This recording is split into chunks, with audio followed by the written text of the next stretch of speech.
You now tuned in to the GumpTown podcast. I'm your boy Doug B. We ain't got nothing to talk about, but we got something to talk about. Let's go. Good people. Welcome back to the GumpTown podcast, episode 76. I'm your boy Doug B. If you tuned in to this podcast, thank you for your time and your attention. I really appreciate you giving this podcast a shot. Today's guest, he is the founder and owner of Curbside Appeal, LLC. I'm looking forward to this conversation, and I'm sure you all will be inspired by his story. Let's chop it up with David Baxter.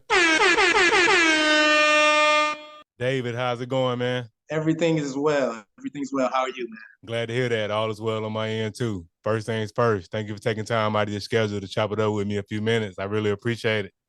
Oh, no problem. Yes, sir. Of course, we're here to talk about Curbside Appeal, LLC. But before we go there, let's get to know the man behind the brand. What's your story? Well, so of course, my name is David Baxter. I'm originally from Rochester, New York, upstate New York. So just to kind of get an acclimation of that between Buffalo and Syracuse. I moved to Alabama back in 2007, Birmingham area, stayed there for a while. And actually that's where I came up with not necessarily the idea of curbside appeal, but more so the idea of curbside appeal was birthed in Birmingham when I was up there. I was living in some apartments up there, and they were offering valet trash service, which is something I had never heard of.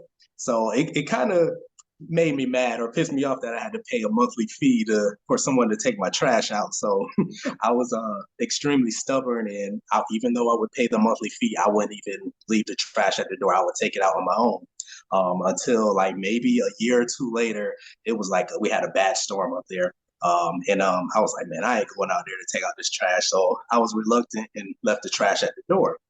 So I did it that night, and I was like, okay, cool. Did it another night, and it just so happened like one of the nights that I left it out, I was leaving the house, and I saw there was an older gentleman, and he had some young kids, maybe his grandkids. They were out there collecting the trash and just dumping it in his pickup truck. And he was just sitting in the truck, just driving, and then he drove to the dumpster and disposed of it. So I'm like, so this guy is getting my $30 a month just to do this? I said, you know what? This is something I could do. So that pretty much birthed Curbside Appeal. That was back in I want to say 2012. That's when I started the journey. And then it kind of mutated into what it is now, where I still offer the valet service for apartment communities and senior living communities, but I also include junk removal, on-call junk removal for just anyone, not only residential, but commercial. So if a store, their dumpster might be full and the dumpster company is not going to come for the next 4 or 3 days or so, I'll come clear that for them. Or apartment complexes, their compactors down, I'll clear that for them. Or just your average person, hey, I got new furniture, I got to get rid of the old, I'll come take care of it for them. Wow, man, what an amazing story. Appreciate you sharing. So let's back up a little bit to Rochester, New York. So I know you say that's where you're from and you moved down to Alabama in 2007. So what was some of those cultural differences you noticed when you got down in Alabama from New York? Yeah, so, well, I'll say this. It wasn't too much of a shock, and that's only because both of my parents are from Alabama. So every year, I would come to Alabama every year, but my family, they're from a little small town called Louisville, Alabama. It's in Barber County. So growing up, honestly, that was my only exposure to Alabama. So the country and the rural life of Alabama, that's all I was accustomed to. So when I moved here in 2007, to be honest, that's what I was expecting. So my culture shock was a little different than most people when they moved to the South. I had never been to Montgomery, had never been to Birmingham. So to see the activities in these cities and how big they were, that blew my mind. Like, oh, they actually have big cities here. So that honestly blew my mind. I honestly was looking forward to the slower country style lifestyle. That's something, it just attracted me as a kid and growing up, and that's something I really wanted to kind of embrace. But when I moved to Birmingham, that definitely changed everything for me. So okay, makes perfect sense. Family from down this way, so okay, wasn't too much of a culture shock. And I saw on your website that you're a veteran-owned business, man. Thank you for your service. First things first. Um, Thank you. how long did you serve? So currently still serving. So I'm my 22nd year of service. I've done 6 years in the Army, and then the remaining time has been in the Air Force Reserve. I'm right down at Maxwell right now. Wow, that's amazing, man. Still up in there rocking and rolling 22 years and counting. That's dope, man. Yes. So what's been your most fun duty station since you've been in? Puerto Rico. That was fun. That was a very it was just beautiful. You know, my first time being in Puerto Rico, kind of that whole, beach and ocean atmosphere. That was my first time ever experiencing that. And to be honest, no, that wasn't the first time I've left the state, but that was the first time I've left the continental states to do something fun. Now I have been deployed like to Iraq and things like that, but I don't count that as fun. But so so, but yeah, I spent a month in Puerto Rico, and that was just beautiful. Yeah. Wow. Shout out to the PR. I haven't been over there, but I've heard great things about it. You just keep confirming what I've already heard. It's a beautiful place over there. Oh, definitely. That's amazing. So back to Curbside Appeal. So you started in 2012. What inspired that name? Very intriguing name. Yeah. So, when I came up with the idea or the thought to even start the business, I was just trying to figure out something that would stick out. Like, what would be my motivation of doing this valet service? And so my motivation for doing this, offering a service to apartments, is to, appeal to the residents and, to attract residents. So generally, I know in the housing industry, that curb appeal, you want that curb appeal that's going to draw the attention to the future homeowner or resident. So I kind of just put it all together. So the curbside appeal, I couldn't use curb appeal because it was already taken. So the curbside appeal kind of just fit in from there. Okay, makes perfect sense. Very organic story behind how you came up with the name. Now that's amazing, man. Good stuff.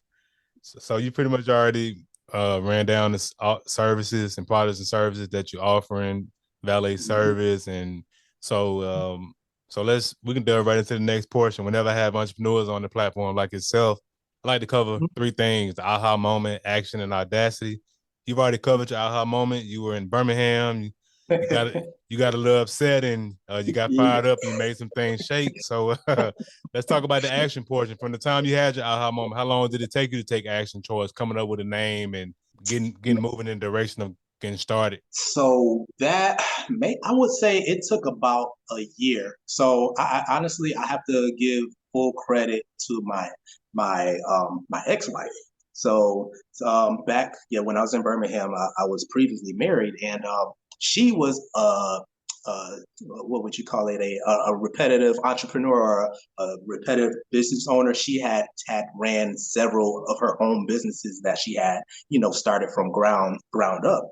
So I've known her ever since we were a child. So when we got married, I got to introduced to this side of her, the entrepreneur side of her, which was it was different for me. I grew up in a house. My dad, he worked from sun up to sundown, like literally. He would work shift hours at Eastman Kodak, come home, then he would go. He was a painter too, around this, like well known around the city. So people would have him painting. So when he's off of work, he's out painting. And then if he's not doing either of that, then he was a minister. So I got this work ethic, like just work, grind, work, work, work. And my brothers, same way. We just have that instilled in us. So I've always just had the idea, okay, let me just get a good job, work hard, excel in the corporate ladder, or just excel in whatever career field I'm in, and just retire and just chill. That was my mindset. But when she came along and introduced this entrepreneur lifestyle, it opened up my eyes. Like, man, I work hard. Like, why not work hard doing something that I really enjoy, not something to benefit someone else? So that kind of opened me up the idea. So when I presented her at the time, when I saw about the whole valet trash, we weren't together, but I told her about it. And I was like, you know what? They offer this service here. And then it clicked with her. She was like, man, if that's all you got to do, you can do that yourself. And once she told me that I could do it, I was like, all right, well, let's go. So everything started literally right then and there. Once she gave me the intuition that, hey, I can do it as well. And she kind of gave me the blueprint, as far as filing for your business licenses, registering your name. She gave me the blueprint to start a business, and I just ran with it. Man. That's how it went. Wow, man, that's an amazing story, and that pretty much answers my last question, which was going to be about audacity. It takes audacity, courage to step out there and get started, take action on your idea. So it sounds like your ex-wife, she was the one, she was that source of that Yeah. gave you that audacity to step out there. Definitely, definitely. Now, I will say, I'll back up a little bit. So Mm-hmm. after start, that was just getting it started. So after I got it started, now the next step was getting clients. Now that was the tough part, and that kind of, to be honest, that kind of put I guess kind of dampened my spirit a little bit, because that was hard trying to convince these companies and these apartments, like, hey, won't you trust this strange guy that just moved to Alabama to come to your apartment pick up the trash? So I don't have no history, so trying to build a storyline that will be comfortable for them to accept me in. That took a lot of effort, and I got turned down quite a bit. So it was very, very downing, and I gave up. I'm not gonna say I gave up, but I put it down for a while. So I had to get that energy back up, and to be honest, it took 10 years before I can get it back up to restart this, and that's kind of where I'm just restarting it here in Montgomery.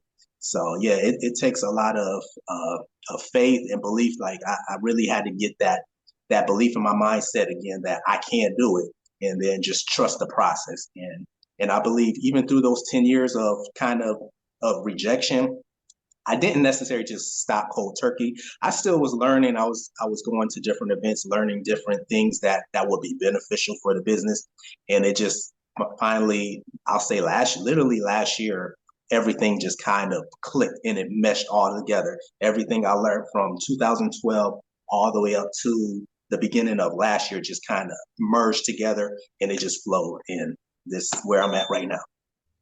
Wow, man, I appreciate your transparency, man. So for 10 years, it was just kind of stagnant. So you said you just you got that spark that reignited the drive. So take me back to that moment when you got that spark again to go after it.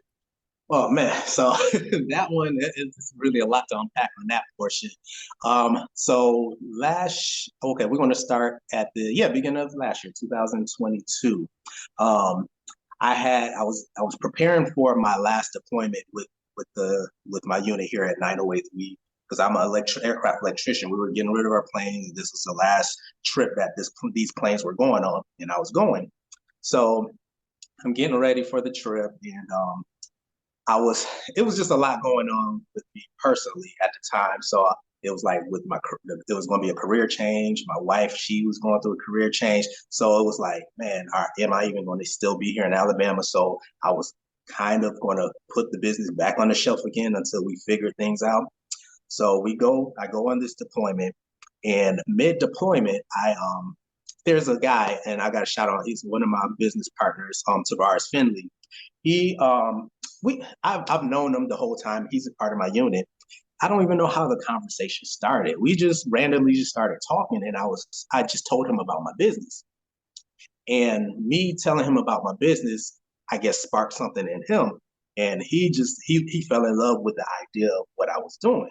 And he was like, man, you gotta really push that. He like, that's a good business. And he was like just speaking into my business without knowing, other than just me talking about, yeah, I got this business idea that I'm sitting on. He just ran with it, like, man, you need to do this, you need to do that.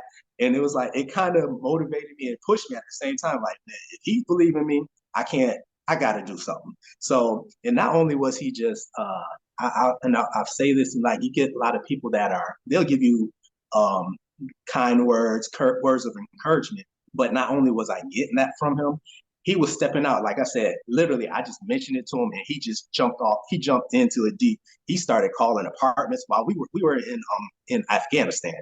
He's calling apartments from Afghanistan here in Alabama, telling them about my business and this, that, and the other. So I'm like, if he's going in hard, I can't let him go harder than I am. So I just started back at it, and that was, I would say, about October-ish of last year.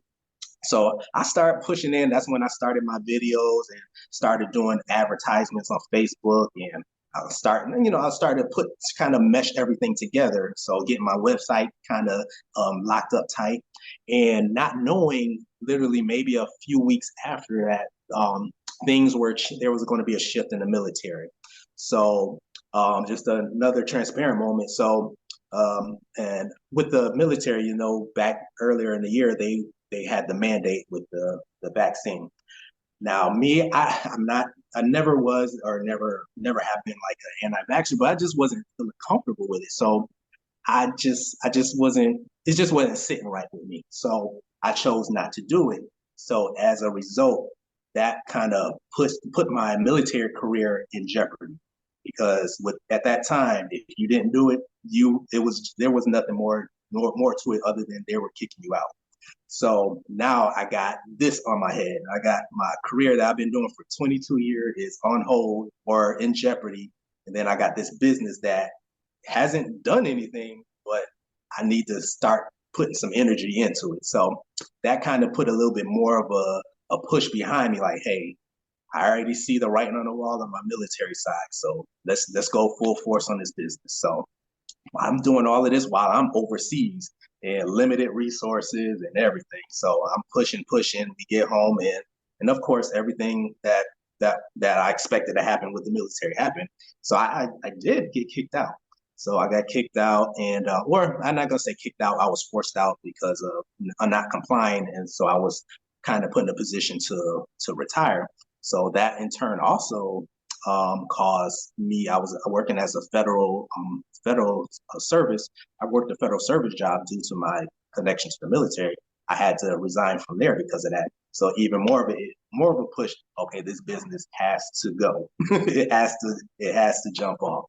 And so I'm going through all of this on top of my wife telling me she's pregnant. So that was my motivation all together to get this business going. So I'll say with all of that going on, I'm thankful that, it started off with my friend giving me that push and me just, not even giving up on it. And I'm to me, I'm still in amazement at how far this business has gone in that short amount of time. It's kind of unbelievable. It's scary at times, to be honest. Man, that's amazing, man. And once again, I appreciate your transparency and just everything you went through, and your friend mentioning, well, your friend not only talking the talk but walking the walk, and like making those calls and making those moves, and that's some unfortunate news that happened with military career, but things happen, and hey, I'm not here to judge nobody's decision. You said it didn't sit right with you, and that's your decision, and it's all good in my book, man. I mean, people have to do what's best for them, so that's all good, man. And it's just shout out to you, man, just for even 10 years, man, of a dream that's dormant and just getting back on that horse, so to say, and and just reigniting the dream and just being. And to be honest with you, I'm gonna tell you, man, just what I gathered from your story, you can correct me if I'm wrong, but you're back up against the wall. It forced you into growing this thing. Oh yes, it definitely forces you, especially you being it's not only just being a man, but being a husband and a father. I have a 6-year-old, and then like I said, now my daughter, she's here now. But at the time, expecting, and your wife, you can't. I didn't grow up in a household where my dad just sat back, so I had to do something, So just giving up and just falling back, it just wasn't an option. So that's what it was. Yes, sir. You said something else too earlier about limited resources. I disagree. You had everything you needed all along, man. You just needed the circumstances to force You're right. force it out of you. You're right. You're right. You're right. Man, it's so amazing, man. We really underestimate what we're capable of. You know that? And man, up until it gets to that point, you're like, man, how did it, and like I said, that's why I'm so much in amazement, because looking at it, it looks like, I'm in such a lacking position, or of of a dire situation. And it really wasn't. It was just a matter of I'll say a lot of faith, and just a lot of just hard work. I mean, nothing, hard work doesn't hurt nobody. Just just do it. Just put your one foot forward and just keep moving, man. It all works out. Yes, sir. Like faith and the word I love to use in place of faith is audacity, man. Like that's really what it takes to go out there Definitely. and go get what you want, man. So nah, man, that's great stuff. Appreciate the transparency, man. So Curbside Appeal has done great things, and I know great things are coming down the pipeline, which leads to my next portion, vision. What are your short-term and long-term goals for the business? So yeah, so as of right now, short term is definitely right now the business has been flourishing on my junk removal. So this year I'm focusing more so on the valet to get those contracts at these apartment complexes. There's only I want to say like two other companies that I know of in Alabama that offers my service for apartment communities. So my vision is to to be butt head and head with those guys this year on that service. On the junk removal, it's on auto drive right now. That's just going. So that's more of a short term, and the long term. And this is really my vision for the business initially. Not only just making money for my family, but like my immediate family, kids and wife. But I've always looked at this business as an opportunity to provide income for other people, like my surrounding, my just my community. So what I'm looking for and I'm planning on doing, and I tell everyone about it. I was like, you know what, I've gone through the steps. I got the blueprint. I wanna drop Curbside Appeal in every state where my friends live, my family live. I want my family to run the business there. I want it to be an opportunity for my young cousins or family friends that are the kids are when they're out of school, or high school students need jobs. I want this to be an opportunity for them to, have a little side hustle, make some money while they're in school. Or it doesn't even have to be young kids, older. You just want that little extra money on the side. I mean, it's easy work, I'm out each job, maybe an hour and a half. You just want to make some extra money. I have an uncle down in Louisville. He already offered he told me a month ago, he's like, hey, I got a truck, I got the trailer. So all I got to do right now, I just got to start promoting it for him down there, get him to work. He just wants some extra cash in his pocket. So that's my ultimate vision, is to expand Curbside Appeal outside of Alabama. It's going to be across America, and it's going to be a business that is for community and family. That's my whole thing. That's why I focus so much even on my customer service. Every customer I deal with, I take the time to get to know them, get to talk with them, and just I share my story with them. Every customer, just about, if you talk to any of my customers, they could probably tell you my whole history, because I'm going to sit there and talk to them. I'm going to get to know. I'm going to know about them, where they come from, what they're doing, why they're doing what they do, and build relationships. So that's what it is. Yes, sir. And those some great short-term and long-term goals, and I have no doubt you'll make them all come to fruition. Thank you. Yes, sir. Yes, sir. And even that portion about that customer service, like just getting to know your customers, telling your story, like that's what people buy into. But like, believe it or not, people don't really necessarily, well, just from my own experience and just from people I know personally, like people buy into the story. Like the product can be the product, but the story Yeah, behind it is what really gets us yeah, intrigued in most cases. definitely. Yeah, and and even too, like telling my story, it opens up a door. Like I said, getting to know them.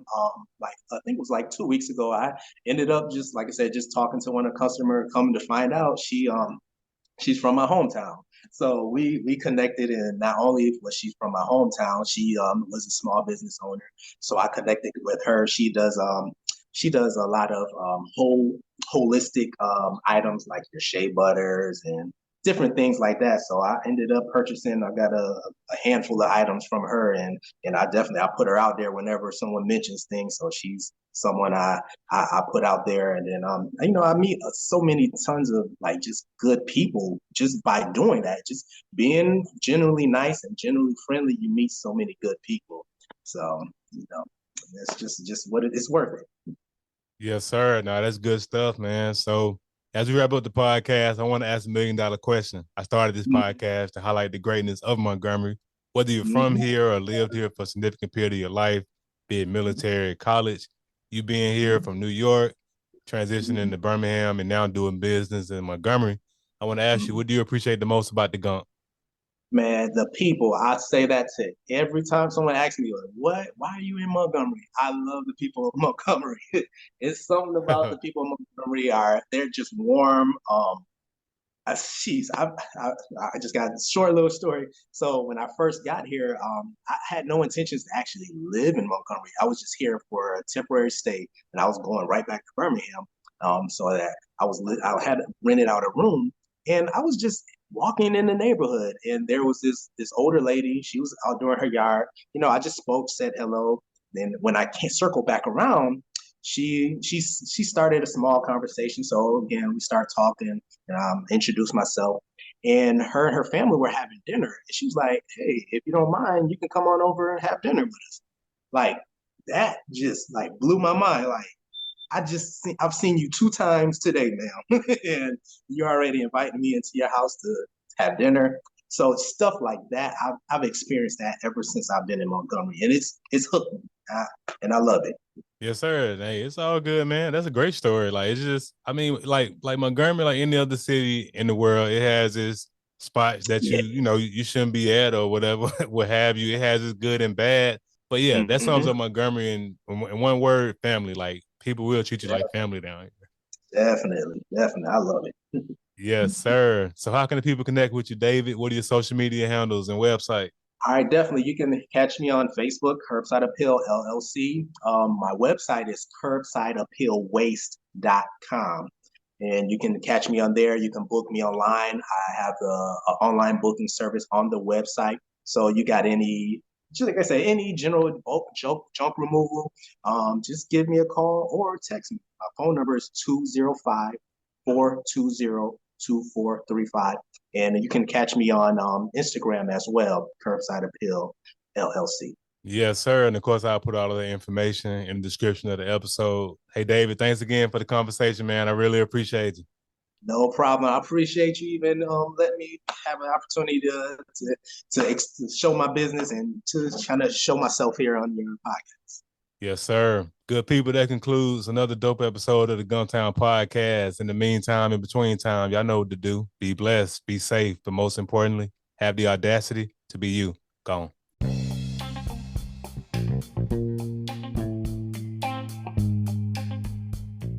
Thanks again for tuning in. I appreciate your time and your attention. Until next time.